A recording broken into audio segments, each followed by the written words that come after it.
好來，鄉親啊，繼續來看這件是租借疫苗採購的詐騙案。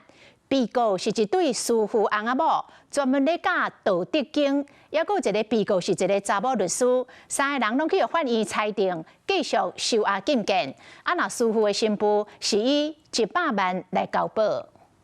你不覺得10億真的太多了嗎？像那熟悉女主用文件假面閃鏡頭，無講話就離開法院，伊是教道德經設立師傅的新婦。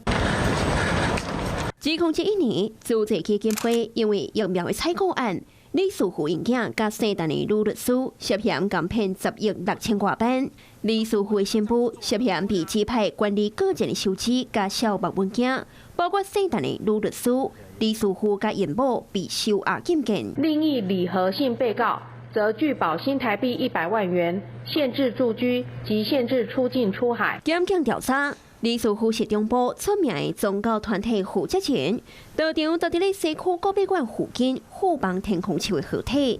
調查局的警官入去河體內底搜索，發現規個倉房頂懸藏真濟現金，坐佇倉房邊仔就是李師傅。現場超出9000多萬的贓款，也有持得6億塊金條。河體被當作金庫，敢若李師傅甲因某有這間金庫的鎖匙。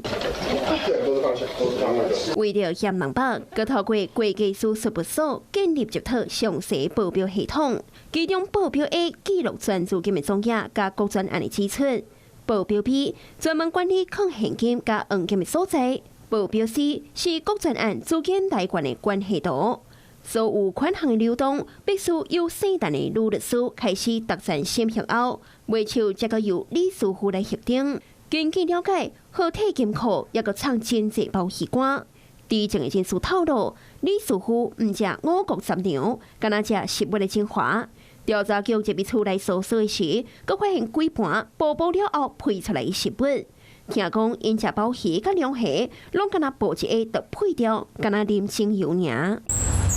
河體內底有會當坐20人的長桌啊，便啊過年過節，姓陳的女律師攏會來喊李師傅用一口罩食飯，買過來擺龍蝦甲鮑魚等等高級的食材，看會出生理一口罩甲涉案的陳律師攏過甲真赤花。